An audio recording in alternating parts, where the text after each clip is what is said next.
आज आपण या व्हिडिओमध्ये इंजिनिअरिंग मेकॅनिक्स या सब्जेक्टमधील सिंपल लिफ्टिंग मशीन यातील स्क्रू जॅक यावर डिपेंड न्यूमरिकल नंबर 4 पाहणार. A screw jack of pitch 8 mm, pitch दिलेला आहे 8 mm, has a lever of 250 centimetre length. त्याचप्रमाणे लिव्हरची लेंथ 250 सेंटीमीटर दिलेली आहे. If the efficiency of the machine is 30%, म्हणजेच मशीनची इफिशियन्सी किती दिली आहे 30% दिलेली आहे. Find the effort required to lift a load of 1500 newton. म्हणजेच आपल्याला काय करायचं आहे 1500 न्यूटन एवढा लोड लिफ्ट करण्यासाठी एफर्ट किती लागतं ते आपल्याला फाइंड आउट करायला सांगितलेलं आहे. तर न्यूमरिकलमध्ये जो काय गिवन डाटा दिलेला आहे तो इथं नोट डाऊन करण्याचा प्रयत्न करूया. गिवनमध्ये काय काय दिलं आहे, पिच दिलेला आहे, पिच किती आहे 8 mm. नेक्स्ट लिव्हर लेंथ दिलेलं आहे कॅपिटल एल किती 250 सेंटीमीटर. सेंटीमीटर ही सेंटीमीटरमध्ये ही mm मध्ये काय करूया सेंटीमीटरचं mm मध्ये कन्वर्ट करूया.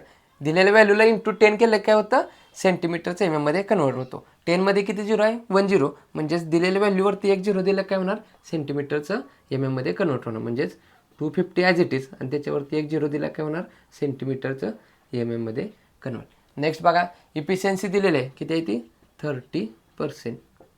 त्याचप्रमाणे लोड डब्ल्यू दिलेला आहे किती आहे तो 1500 न्यूटन आणि हा लोड डब्ल्यू लिफ्ट करण्यासाठी एफर्ट किती लागणार आहे ते आपल्याला काय करायला सांगितलं आहे फाइंड करायला सांगितलेलं आहे. टू फाइंड काय आहे एफर्ट पी. स्क्रू जॅकचा वेलोसिटी रेशो विहार करण्यासाठी आपल्याला दोन फॉर्म्युले माहीत आहेत. एक कशासाठी लिव्हर जर का दिला असेल त्याचप्रमाणे हँडल जर का दिला असेल तर त्यासाठी आपल्याला एक फॉर्म्युला माहीत आहे आणि जर एफर्ट व्हील दिलेला असेल तर त्याच्यासाठी एक फॉर्म्युला माहीत आहे. मग आपल्याला तर त्यांनी काय दिलं आहे लिव्हर दिला आहे, लिव्हरची लेंथ दिली आहे, म्हणजे हा पहिला जो काय फॉर्म्युला आहे तो वापरायचा 2πl divide by pitch P. जर का आपल्याला एफर्ट व्हील दिला असता तर त्याचा डायमीटर त्यांनी दिला असता. जसं की आपण यातला न्यूमरिकल नंबर 1 आणि 2 पाहिलेलं त्याची डिस्क्रिप्शनमध्ये लिंक ठेवतो तिथून तो व्हिडिओ पाहू शकता. परंतु आपल्याला इथं लिव्हरची लेंथ दिली आहे एल, म्हणजेच आपल्याला हा फॉर्म्युला इथं अप्लाय करावा लागेल. मग वेलोसिटी रेशो व्ही आर काय फॉर्म्युला असतो 2πl divided by pitch P. मग व्हॅल्यू पुट करूया 2 as it is pi as it is. Length लिव्हरची लेंथ किती दिली आहे 250 सेंटीमीटर. सेंटीमीटरचं mm कसं करतो तर दिलेल्या व्हॅल्यूला इंटू 10 म्हणजे 10 मध्ये एक झिरो असल्यामुळे इथं एक झिरो देऊन मोकळं व्हायचं डिवायडेड बाय पिच. पिच किती दिलेलं आहे आपल्याला 8 mm. मग कॅल्क्युलेशन करूया. Therefore velocity ratio V R is equals to किती येणार ब्रॅकेटमध्ये 2 शिफ्ट धरून एक्स दाबल्यानंतर pi into 2500 bracket complete divided by 8. किती आन्सर आला आपलं 1963.495. वेलोसिटी रेशो व्ही आरला युनिट नसतं unitless. Velocity ratio V R इथं फाइंड आउट केलं आहे. नेक्स्ट बघा इफिशियन्सी त्यांनी आपल्याला दिलेले आहे.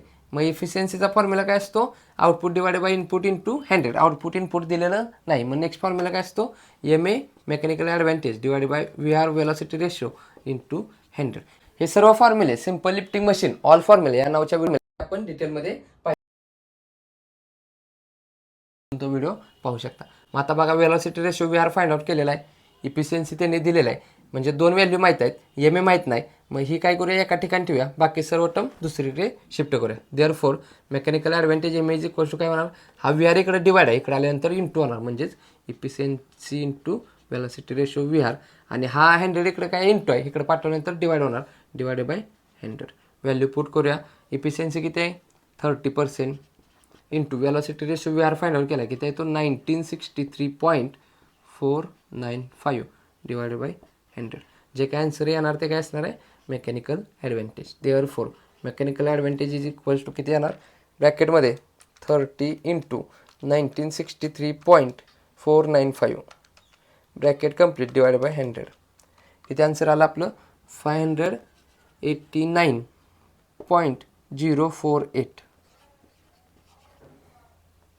मेकॅनिकल ॲडव्हान्टेज MA ला सुद्धा युनिट नसतं युनिटलेस. इथं आपण मेकॅनिकल ॲडव्हान्टेज फाइंड आउट केलेला आहे. मेकॅनिकल ॲडव्हान्टेजसाठी फॉर्म्युला काय असतो MA is equals to load W divide by effort P. MA इथं फाइंड आउट केलेला आहे, लोड डब्ल्यू त्यांनी दिलेला आहे आणि एफर्ट पी फाइंड आउट करायचा आहे. मग हा पी आपल्याला फाइंड आउट करायचा आहे एका ठिकाणी ठेवूया, बाकी सर्व टर्म दुसरीकडे शिफ्ट करूया.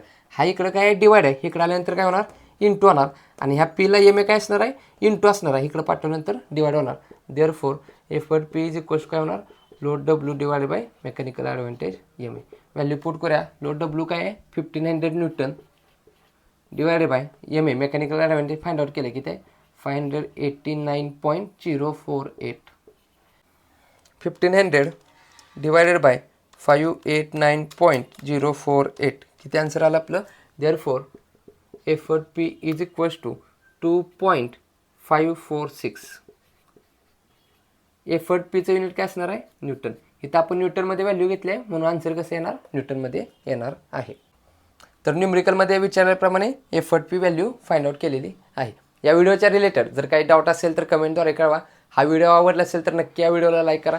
या गोष्टी जास्तीत जास्त आपल्या मित्रांपर्यंत शेअर करत चला, जेणेकरून आपल्यासोबत आपल्या मित्रांचाही चांगला फायदा होईल. अजून आपल्या कट्टा इंजिनियर्स या यूट्यूब चॅनल जर सबस्क्राईब केले नसेल तर सबस्क्राईब करून समोरील बेल आयकॉन दाबा, जेणेकरून असेच नवनवीन व्हिडिओ तुम्हाला सर्वात अगोदर पाहता येते. तर पुन्हा भेटू यातीलच डिफरंट टाईप घेऊन. तोपर्यंत आपल्यासोबत आपल्यांची काळजी घ्या. धन्यवाद.